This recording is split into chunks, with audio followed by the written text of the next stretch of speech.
আমার সম্মানিত ফেরেশতা তোমার জন্য আমি আল্লাহর কাছে দোয়া প্রার্থনা করি। বলেন সুবহানাল্লাহ। সম্মানিত উপস্থিতি, দুনিয়াতে আপনার কি চান? আপনি সুস্থ থাকতে, আপনার মানে আপনি ধন সম্পদের মালিক হচ্ছেন, আল্লাহ সুবহানাহু ওয়া তাআলা আপনাকে সদকা করার কথা বললেন, আপনি আপনার জন্য ফেরেশতা দোয়া করবে।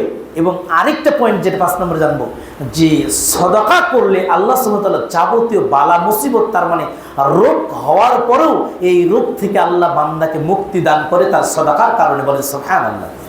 সহিহুল জামি 3358 নম্বর হাদিস, আল্লাহ বলছেন দাউ মারদাকুম বিসসাদাকা, তোমরা সদকা করে রোগ থেকে পানা চাও, মুক্তি চাও।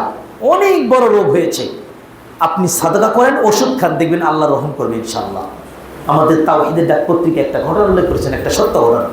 একটা মহিলা, তার কিডনি ড্যামেজ হয়ে গেছে, ডাক্তার বলছে যে কিডনিটা চেঞ্জ করতে হবে। বিভিন্ন ল্যাবে পরীক্ষা করার পরে বলছে এটা কিডনিটাকে আপনার হলো মানে কোন নতুন একটা কিডনি আপনার প্রতিস্থাপন করতে হবে।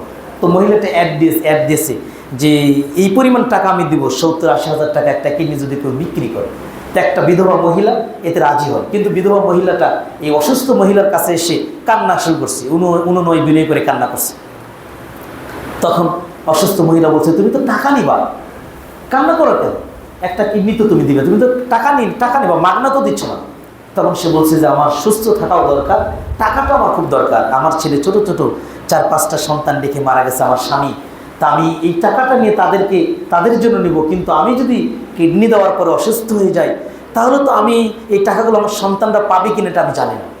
তখন এই মহিলা তার পুরো টাকাটা এই মহিলাকে দান করে দিয়েছে, যে তুমি টাকাটা নিয়ে যাও, আল্লাহ আমাকে যা করে করবে।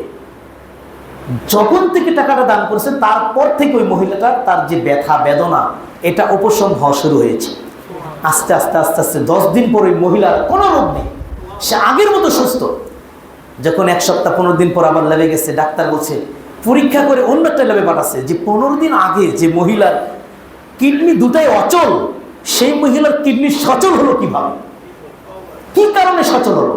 তখন তাকে বলছে আপনি কোনো চিকিৎসা নিয়েছেন না, আপনি কোনো ইঞ্জেকশন জাতীয় কোনো বড় ডাক্তার পরামর্শ দিচ্ছেন না, আপনি। তো অন্য একটা ল্যাবে পরীক্ষা করে দেখে, হ্যাঁ, দুটা কিডনি অচল কিডনিকে আমার আল্লাহ সচল করে দিয়েছেন। সুবহানাল্লাহ সুবহানাল্লাহ। তখন মহিলাকে বলছে জোর করে যে বলতে হবে আপনাকে যে আপনি কি কাজ করেছেন।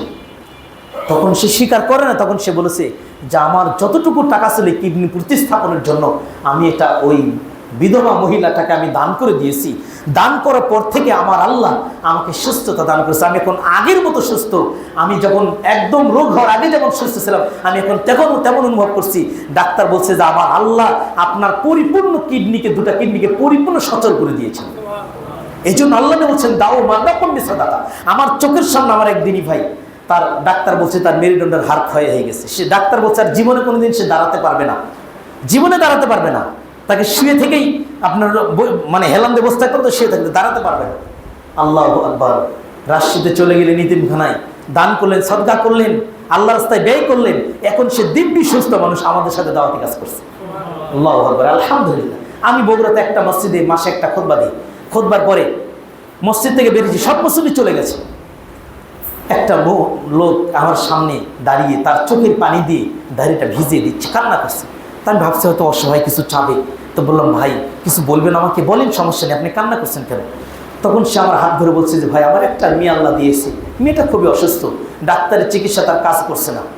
তখন আমি তাকে বললাম শোনেন, আমি একটা কথা বলি আপনাকে, আসর সালাতের আগে মসজিদে আসবেন, মুয়াজ্জিনের আগে। আজান যদি হয় 3:30টায়, আপনি 3টায় আসবেন, 2:30টায় আসবেন। আপনি ওযু করে মসজিদে আসবেন, আসার আপনার সামর্থ্য যা আছে, 5,000 10,000 আপনি 2,000 3,000 যেটা সামর্থ্য আছে মসজিদের দান বক্সে ঢুকিয়ে দিবেন। পৃথিবীর কেউ জানবে না, আমার আল্লাহ জানবে।